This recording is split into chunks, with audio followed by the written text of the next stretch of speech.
And we live. Hello and welcome everyone. It's time for another really exciting, as usual, episode of IT Career in Australia.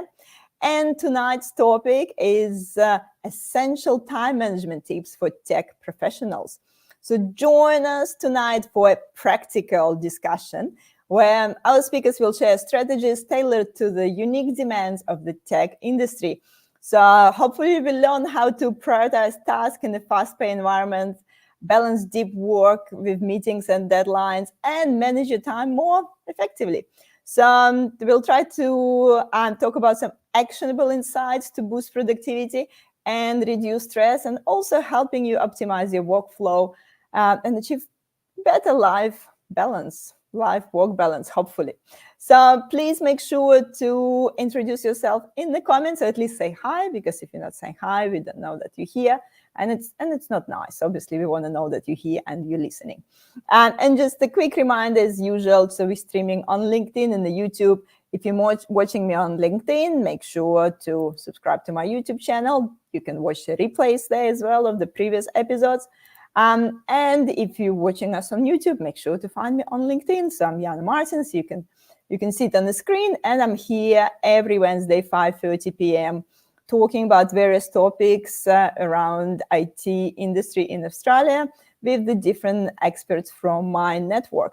I also recommend joining my meetup group, especially if you're in Melbourne, because we actually do have some face-to-face fun events in Melbourne as well. And one is actually coming up this Sunday, 6th of October, another tech working event in Albert Park and Lake at 10 a.m. in the morning. So hopefully it's not going to rain on us. It's 56% of rain, but it doesn't mean anything in Melbourne. So hopefully it will be fine. And I always encourage you to use this channel, not only to listen to some information, but to network with people in the industry. James is here. Thank you for saying hi. James always here. Thank you for joining. Rahul is here. Thank you for saying hi as well. Guys, I see you watching. Make sure to say hi as well. And I'm gonna pass it on to our speakers to introduce themselves. And Glenn, please, we'll start with you. Yeah, hello Jana, and hello everybody. My name's Glenn Tranter, and what I do is I help leaders and teams unlock 100 minutes a day so they can get results and reduce overwhelm without sacrificing their well-being. In a previous life, I've spent 20 years working in the IT sector. There you go. Previous life, you know. Bruce, over to you. Thanks, Janet. It's lovely to be here. Hi, everyone. My name is Bruce Williams. I'm a recovering academic, but I've spent a lot of years both in the tertiary sector and now, and in the last 15, in the business world, helping people maximize their productivity and their output, but at the same time maintaining their sanity. So, as Jana's mentioned, work-life balance is a huge interest to me. I've been through burnout myself, and I'm very keen to help people enjoy their time at work as well as be productive. So, looking forward to the conversation today.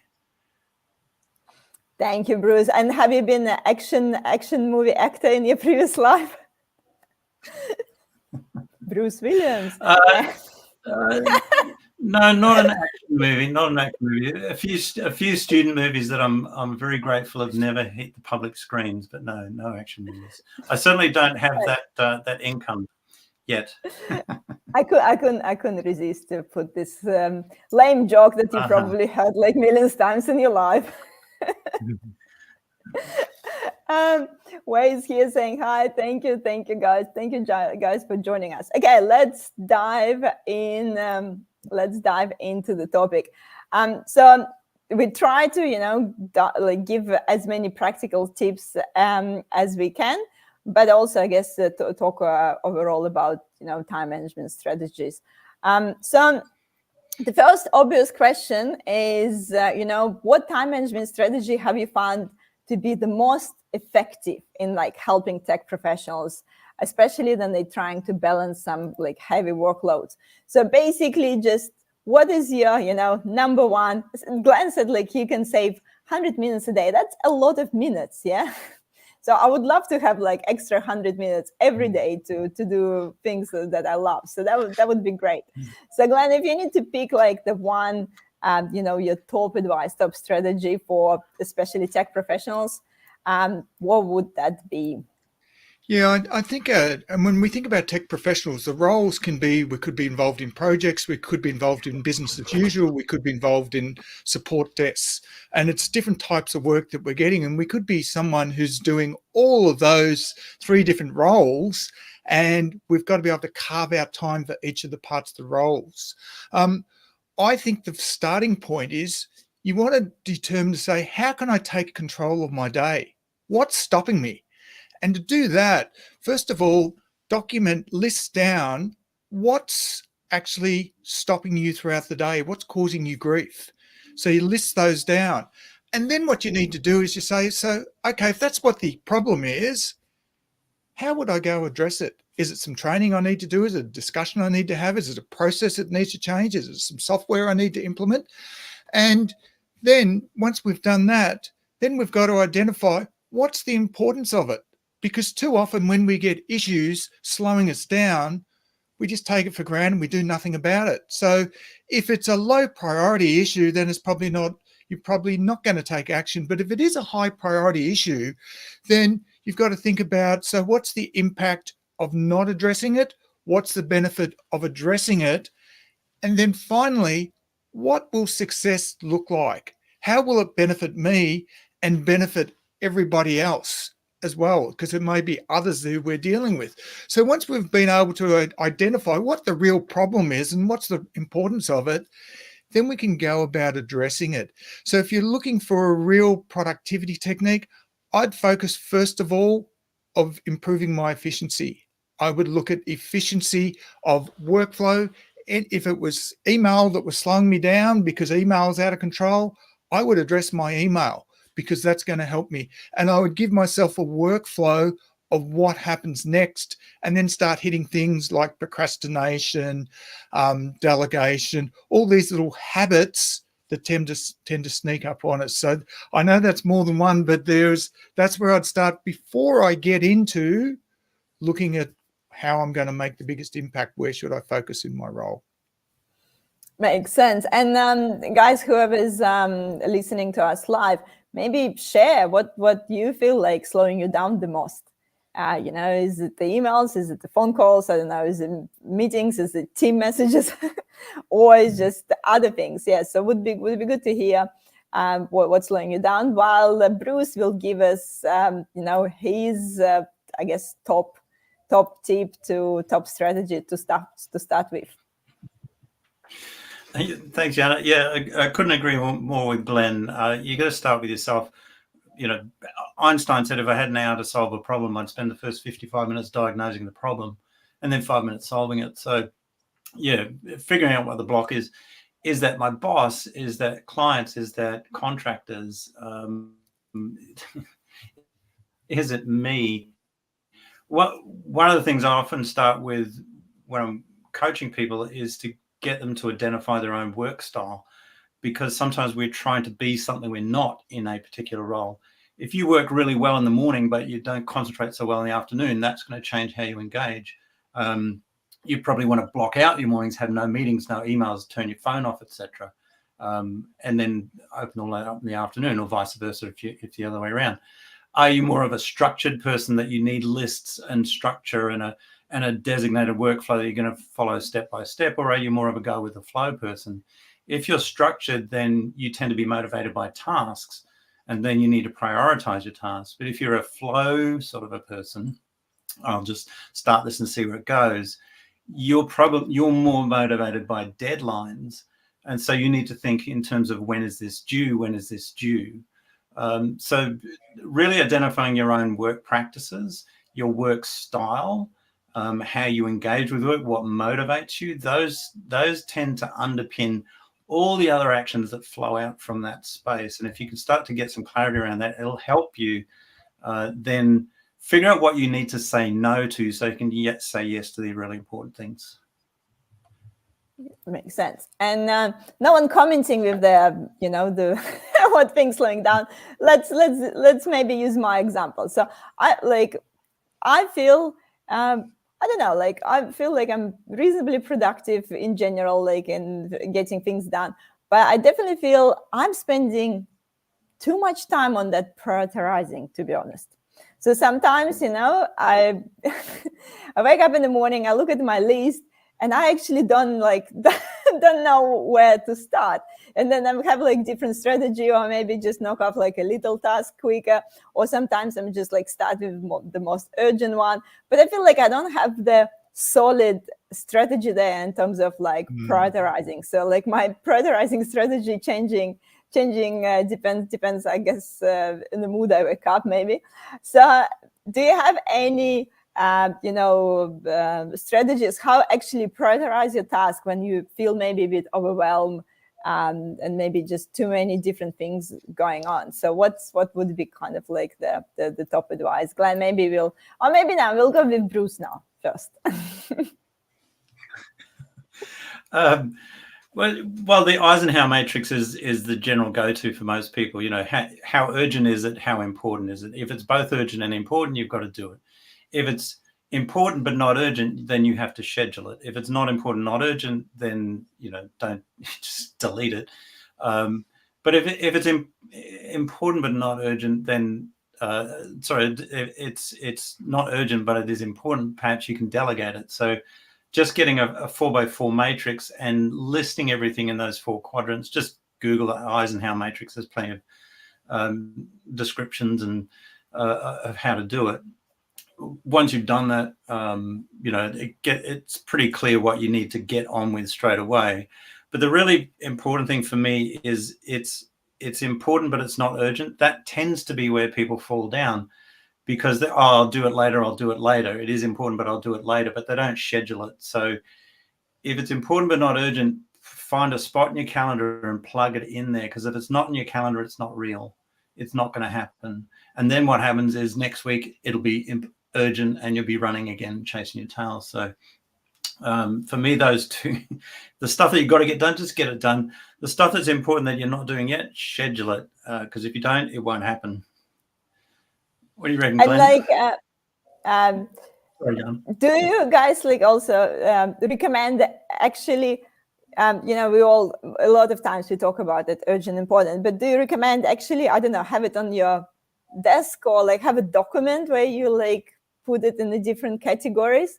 Because I feel sometimes, I have my planner board and probably I keep moving the things up and down, which one is more important. But I kind of feel like I'm moving it more. And then by the time I'm prioritizing it, I could have done something already by that time. So Glenn, what's your view on that? Yeah, the perspective I've got on it is that when I coach someone, I talk to them about, I ask them, how will they be successful in their role? What do they need to do? And when we go through that, and I'll vet that with them, I then ask them to share it with me where they've got this work scheduled. And guess what? Typically, it's not scheduled, that work. So I actually think by doing it each day, it's almost leaving it too late, because we've got a big, long task list and it's like a shopping list. So there's a proactive part of our role we can do. There's a reactive part of our role that we can do. So depending on what your balance is, so you may not have a lot of time to work on the proactive, but we need to carve out some time. So what I get my customers to do is to do a weekly plan based on how they're going to be successful in their role. And then we schedule that out for the following week. So it's already in their calendar. So then when it's coming towards the day, it's basically a refresher. Right, today's got to be, it's project day. I've got to get the project out, or I've got to get the paperwork out, whatever that may be. And then we're almost of those tasks, it's more of the lesser important tasks that we're squeezing in around a bigger work that we're doing. So we get driven by the important work. So we feel like we're making an impact each day. Yeah, makes sense. I like that, the doing it in the morning probably is too late. Yeah. Yeah, I'd agree with that. And Jana, perhaps one tip I've found is useful for some people is pick your top 2 or 3 priorities for the day, and then everything else needs to be invisible. If you've got it all on a whiteboard, it will still distract you and catch your attention. And if you get stuck on one and you're like, oh, this is really hard, you'll go, oh, but that one's easy. I think I'll do that. So if you are going to prioritize, so I tend to use, I like dumb technology. I use notebooks. If I'm going to use a whiteboard, I'll only put 2, maximum 3 things on there. I know, as Glenn said, you've always got a shopping list of everything else, but I'll put that away somewhere where I can't see it. Otherwise, it will distract me. And the other thing with scheduling too is I always schedule my emergencies. And by that I mean every day in my calendar. Certainly, when I worked in a large organization, every day in my calendar I had a 1-hour block that just said emergencies. It was untouchable by any of my staff because there was always an emergency that turned up every day. And if I didn't schedule for it, I had to push something else out. And if I didn't get an emergency, guess what? I had a free hour to do some more work. So they're going to they're not going to keep happening. So plan for them. Mm-hmm. Yeah, makes sense. Makes sense. Like block it in advance. Yeah. Yeah. And the other one, I'll just add to that, and I think that's a great idea, Bruce. What I talk about to people is that we plan for the proactive. So I like time boxing. So it's specific, like attending a meeting. It's with a specific time, specific subject, but allow for the reactive. So if you know your role is going to be 30% reactive, then make an allowance for that reactive work because you often don't know when that's going to hit throughout the day. But rule of thumb, you've got to make an allowance for about 30% of your time. So it's similar for scheduling for emergencies, just a different words of saying that. Makes sense. What you're saying, yes, distraction and bunch of the gravity of trivia and maybe feel less confident.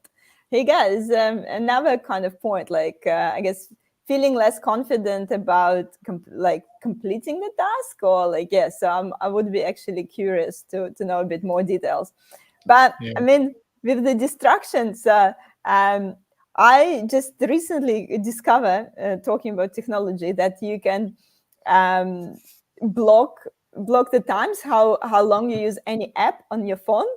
And it's actually every phone has this capability, and in your well-being section on your phone, you can actually put, I'm going to use Instagram only 5 minutes per day. And it's great. You open your Instagram and it says your warning, like you only have your time will finish in 5 minutes, and you quickly close it because I only have 5 minutes to use Instagram. I'll just better keep it when I need to reply to my friend's message. Works like magic, guys. I don't know. And then you kind of make it gray, and that's it. You don't go to this app again. So I find it incredibly useful especially then the phone give you all this well-being report, how much you spend on each app, and just sort of decrease those times. So that's definitely works for me. But coming back to the, I guess. But could I just build on that? What you've mentioned there, Jana, is that one of the biggest productivity stoppers there is interruptions. So we get interruptions from apps, we get them from software, we get them from people, we get them from telephone, wherever it comes from. And what we want to do is we want to reduce down those interruptions so we can get more in the flow and we can actually get more done. So that typically what we find is that we can reduce interruptions by 35%. So that gives it that major productivity boost when we're able to do that for people. Definitely. Bruce, anything to add, to our distraction? Because I have a phone, a tablet, and a PC or a laptop. I have different apps on different on the different devices. The different devices, right?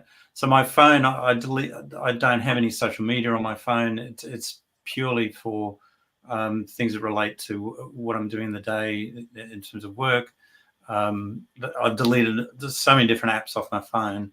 And if I am wanting to do deep work, as Glenn's talking about, and just be focused, no interruptions, I won't just mute my phone. I'll put it in the other room.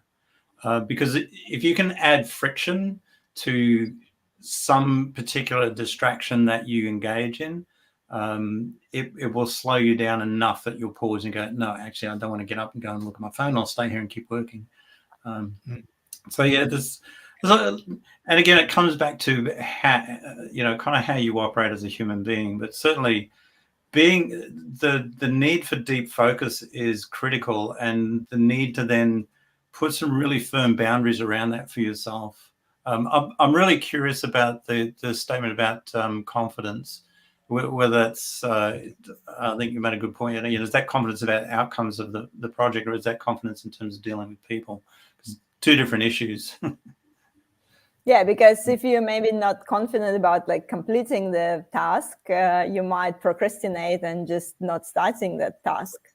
Yeah, so that could be related to this. Yeah, how you handle this? Yeah, if like you're just procrastinating because maybe this task is too hard, or you're not sure what to do. So what would be the technique to tackle that? Well, can I just throw a different angle at it? Often people aren't confident to time box because they're unsure how long the task will take. And what I say to them, if that's the case, then be gentle to themselves. So it's not a reason of not to time box, because the more you do it, the better you'll get at it. But give yourself a little bit of buffer space, a little bit of wiggle room, so that you've got more slippage.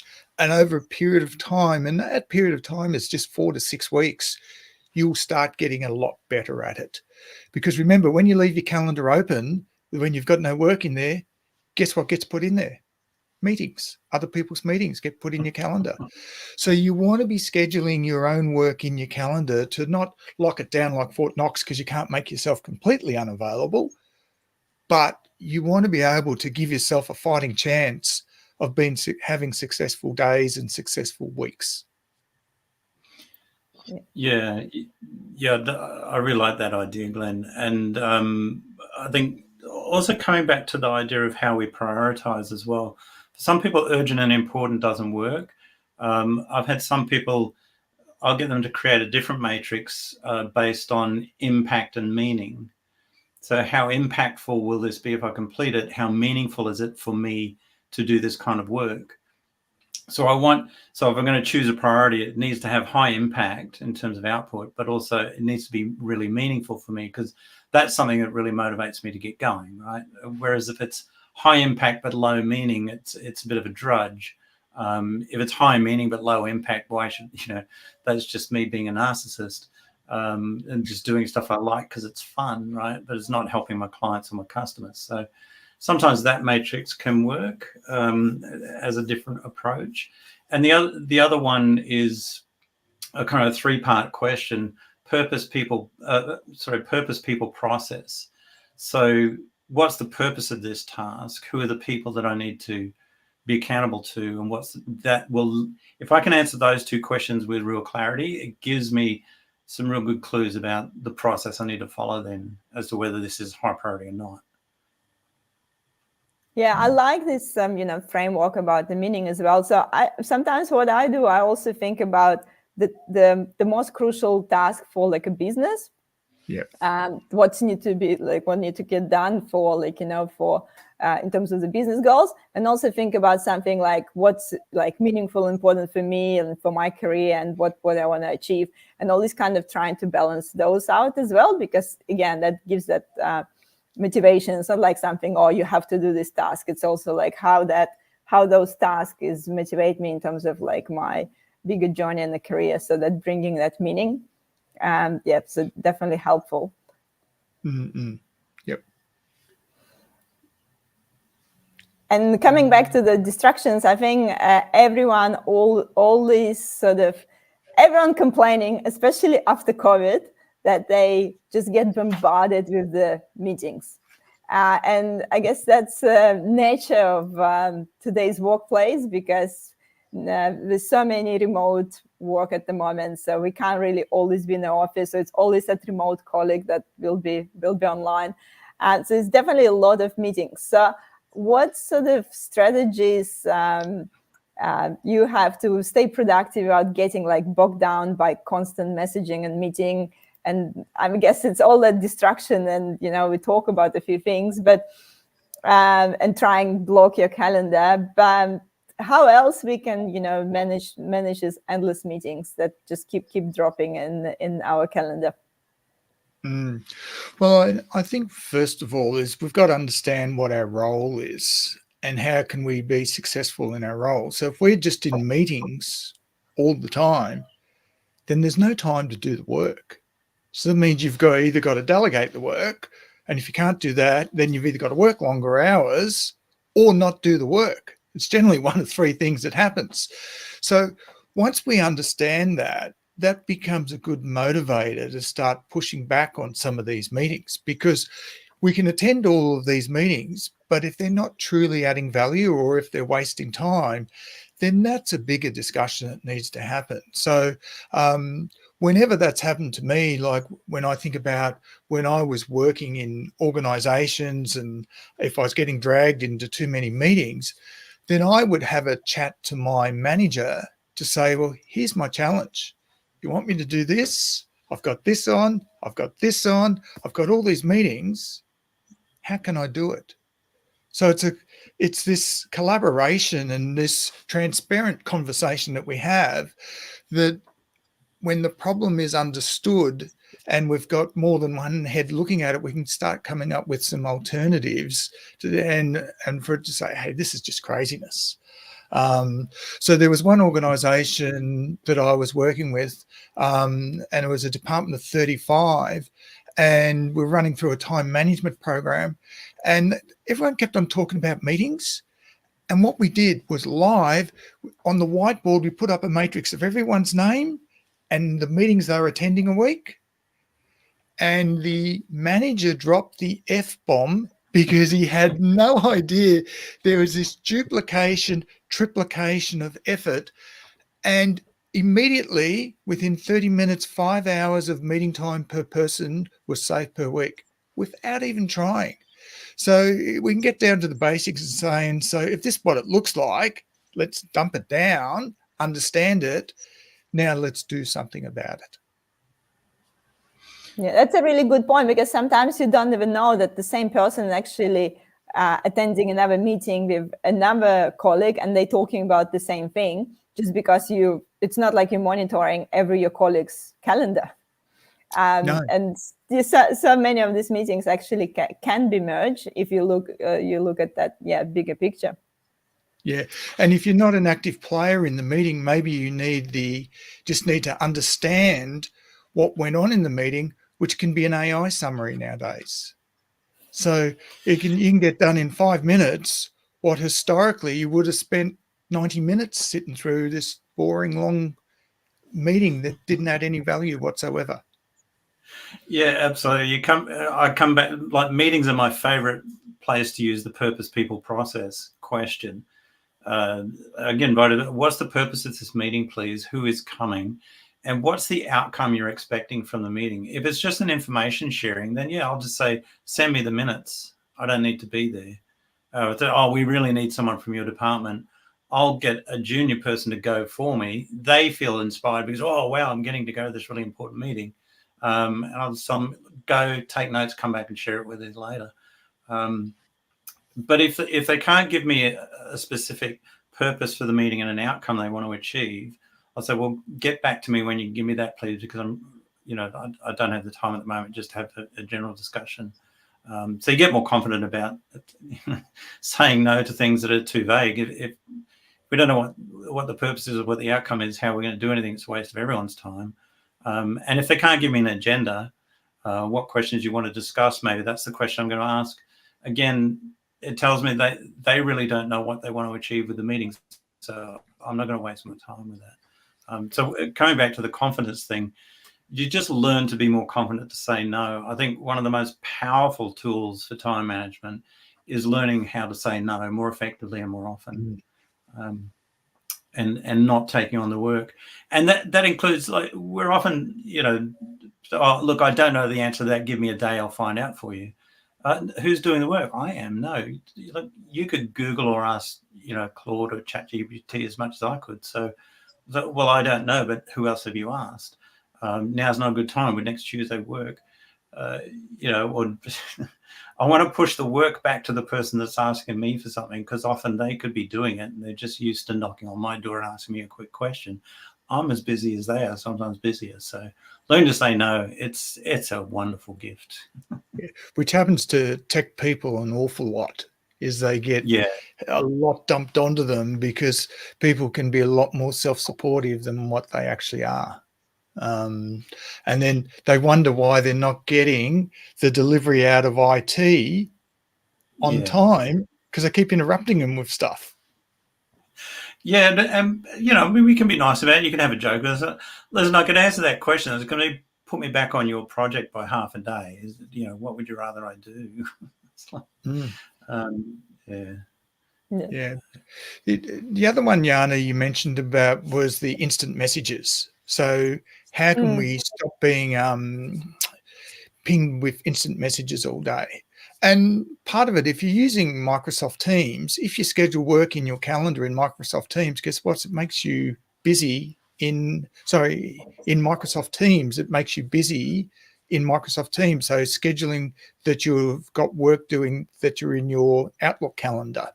But if we think about of the old days, so before computers, when there was used to be the manager of a department, and the manager of a department would have a personal assistant sitting outside his or her front door, and no one could get in to see the door, to see the manager, unless they went through the gatekeeper. And nowadays, we make ourselves always available. Well, if we're always available, we're not going to be able to be working on our most important work all the time. So that you don't have to be always available. You can actually say, hey, I'm busy, particularly if I'm doing some deep work or some important project work, because we don't want to gravitate towards interruptions. Making ourselves available makes us very much open to those interruptions. So you got to get the balance right. You can't lock yourself down completely where you're not available at all, but you can't make yourself always available as well. Yeah. My door is not always open. My door is open between 1 and 3, and sometimes you just need to flag it with people as well. You know, use your email signature, put a little matrix across there Monday to Friday, and your contactable hours. Have a note in your email signature that says, I attempt to respond to questions by email within 24 hours.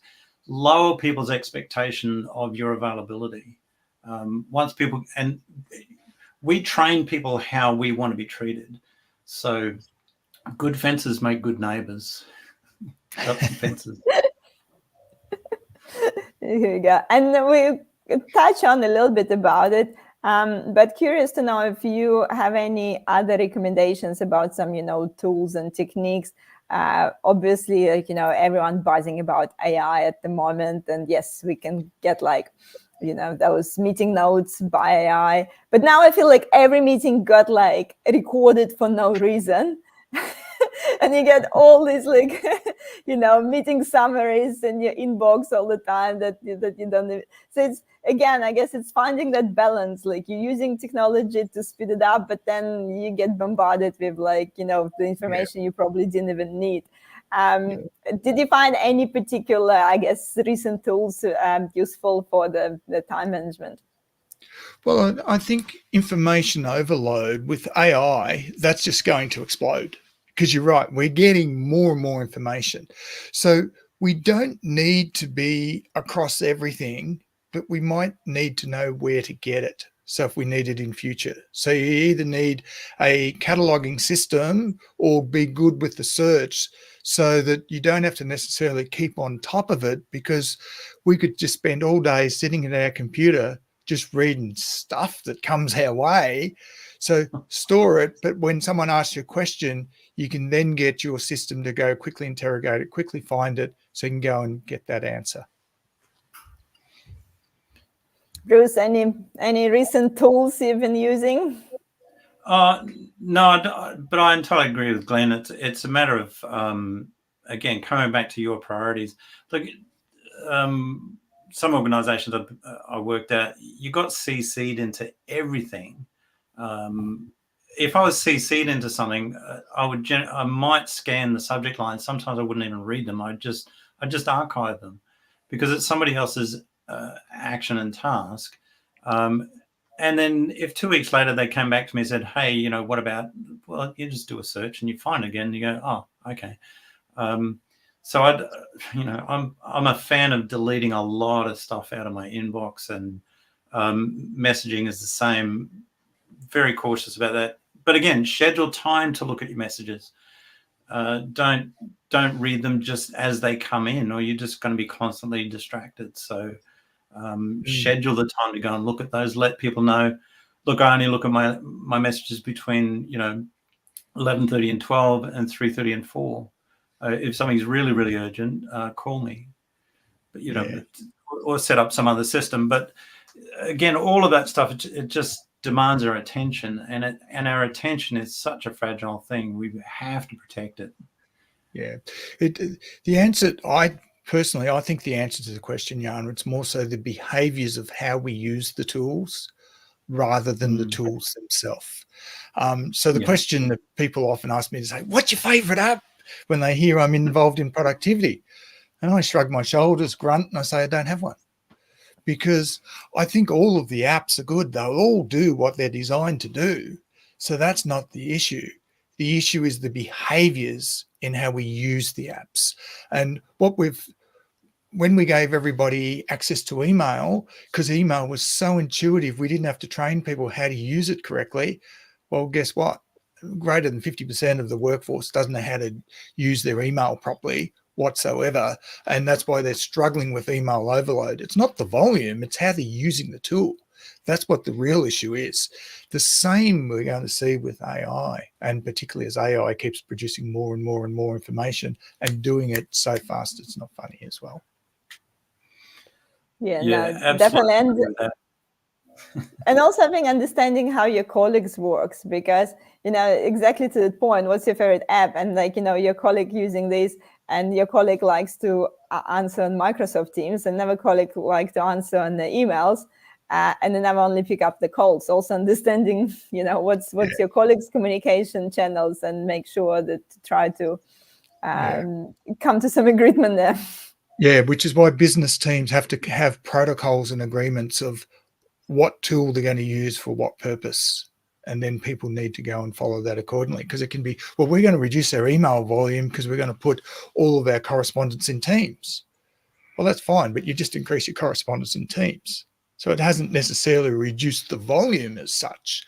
So you just got to come up with whatever the protocols are that we're going to use with the tools. And that way we can start getting some consistency, and it becomes easier for everybody.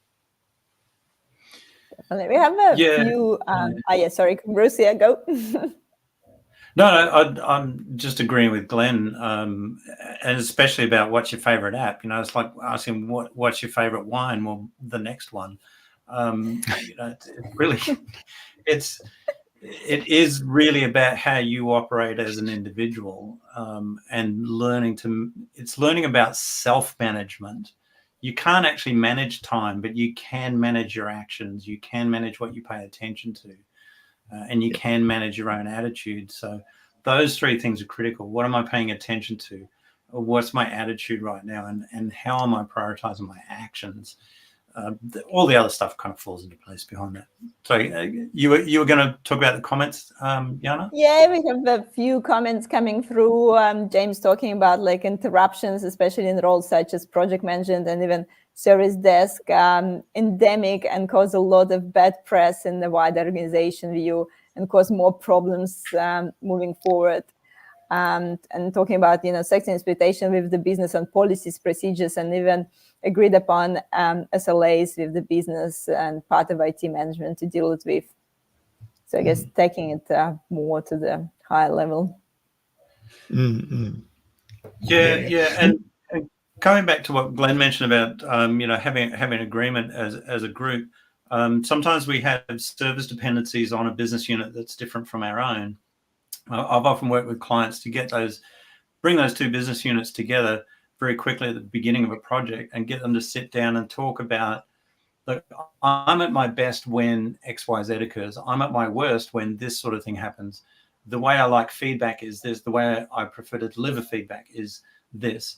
And then we get everyone to talk about their optimal operating processes so that everyone has a clear understanding of that, and then very quickly sit down as a group and go, okay, here's our team charter for this project.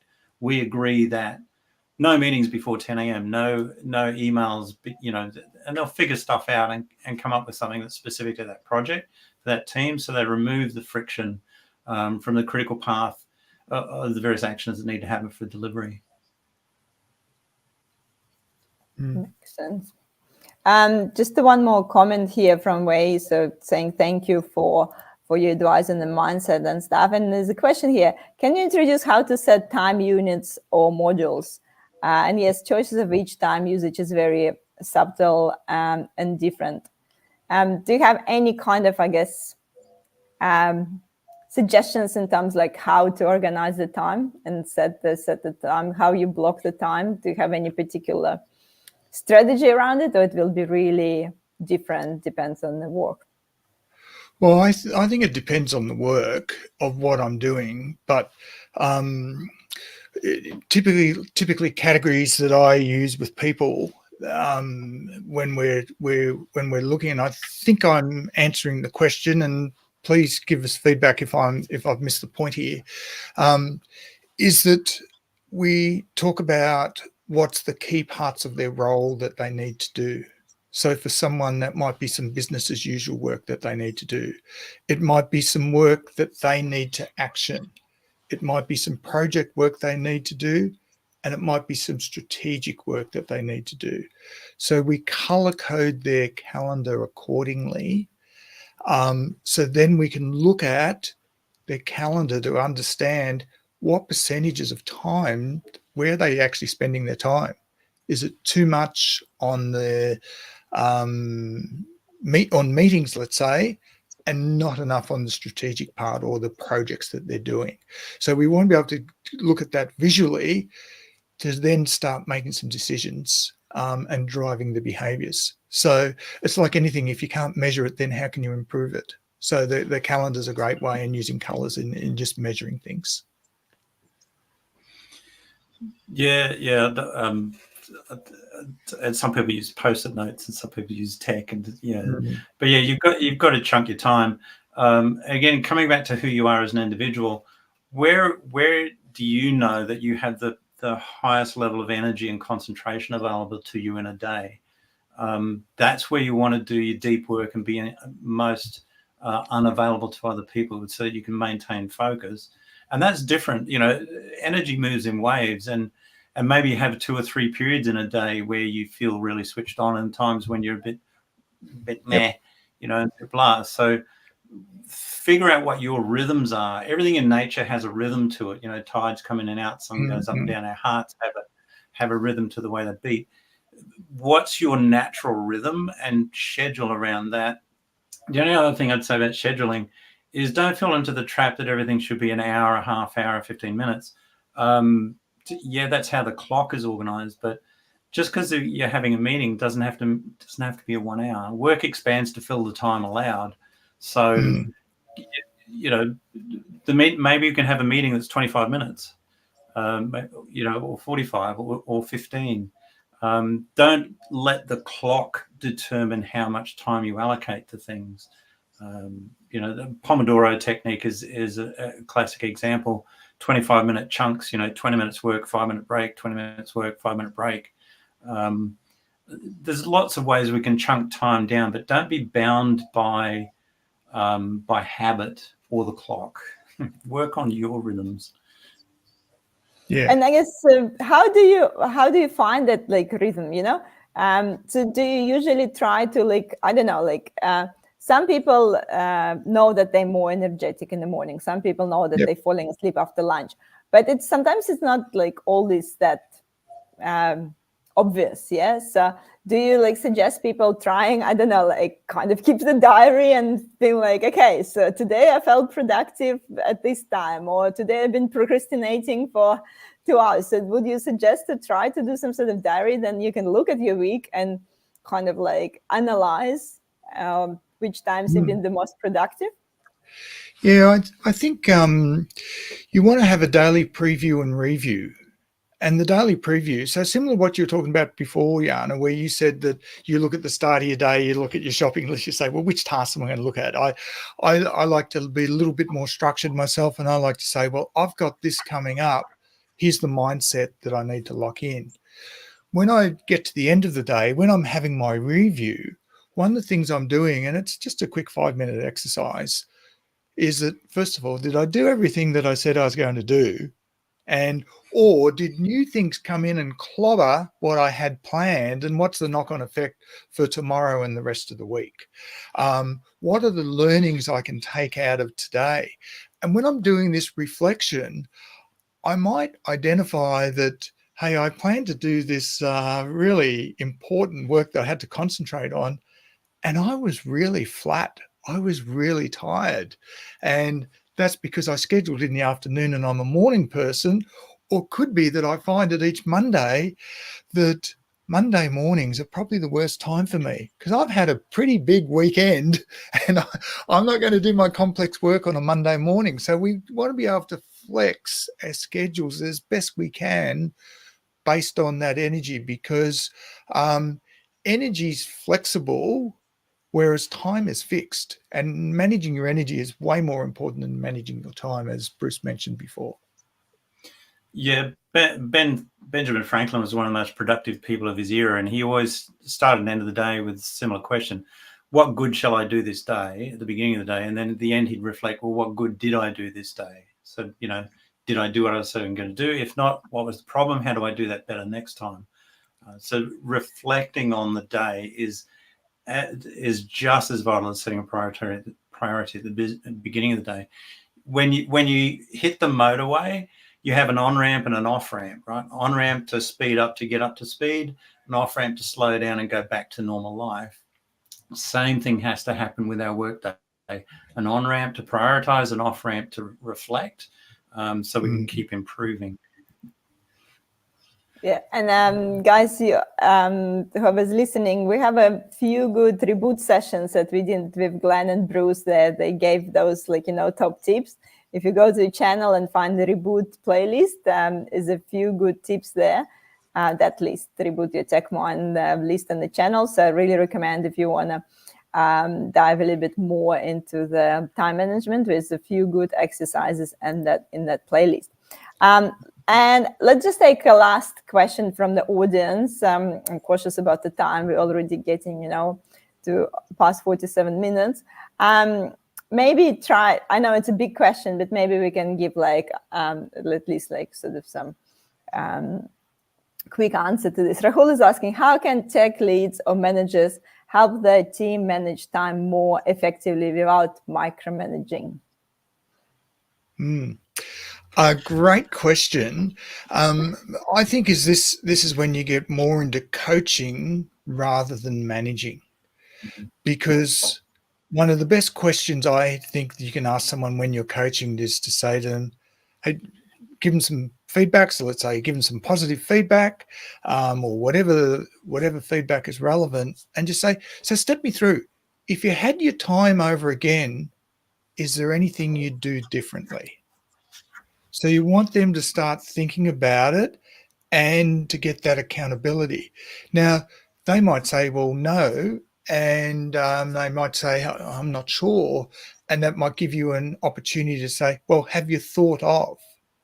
So you're not micromanaging, but you're actually coaching them and you're helping them trying to get to that sort of push through a challenge that they might have. Or what they may have done may have been absolutely 100% perfect. And that's how they want to do. So you just reinforce them. Hey, just keep doing it. Keep doing what you're doing. So I think you get into a coaching mode rather than a micromanaging mode. Yeah, couldn't agree more, Glenn. And there's a real shift in management training these days towards and understand that coaching is more vital than managing. You manage things, but you lead people. To lead people, we need to coach them to find their own solutions, to think for themselves, to upskill themselves.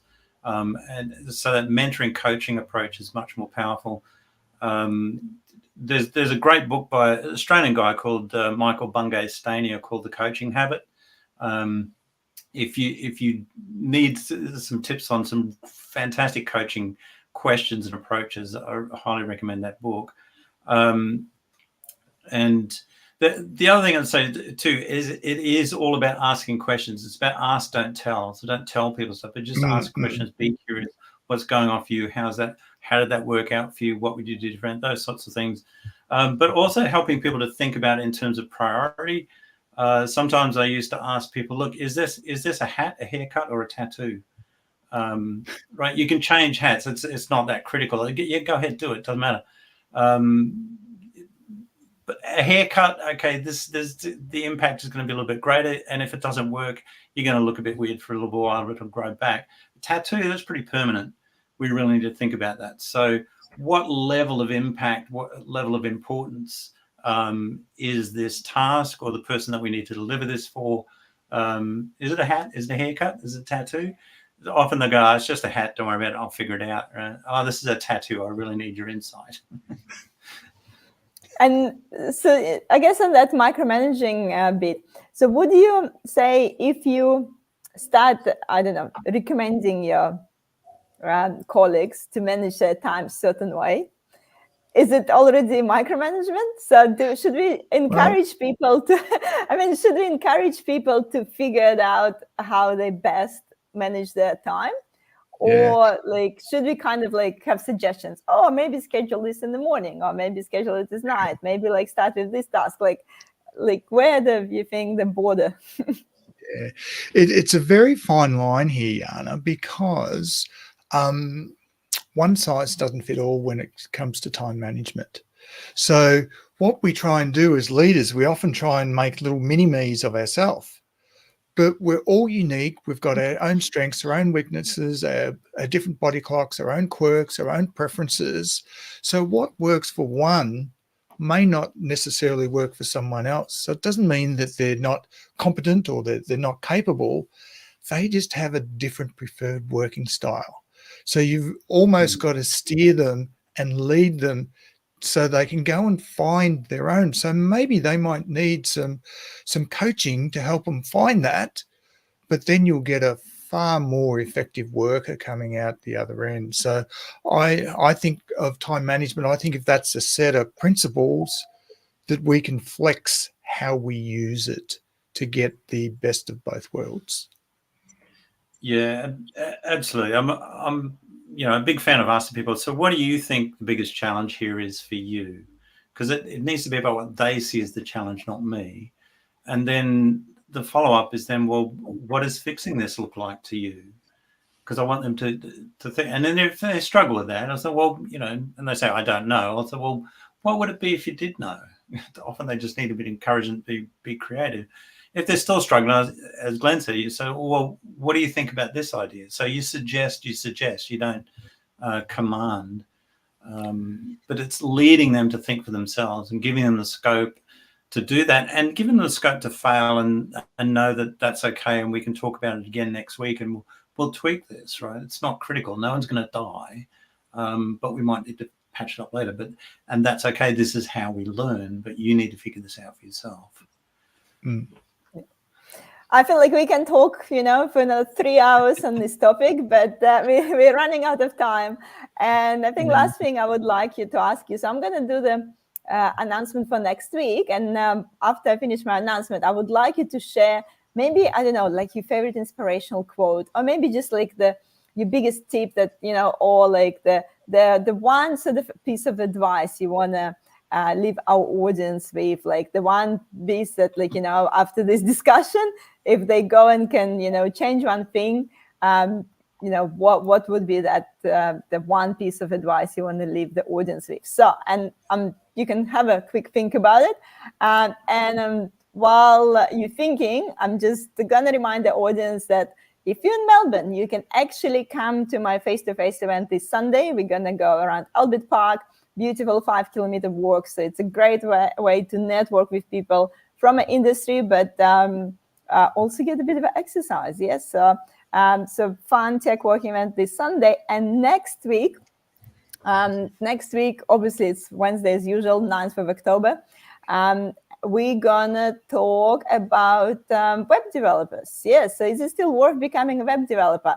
Obviously, with the rise of AI and all the tools and techniques, sometimes people thinking like, do we actually need web developers anymore? Like, I can ask ChatGPT to build a website for me. So that's the discussion we're gonna have next Wednesday, 5:30 p.m. And it's Melbourne time. Remember, it's a daylight saving, so make sure to tune in the correct time if you're not in Victoria. And here we go. 30 seconds of your top advice and the top giveaway for today's session. And Bruce, do you want to start?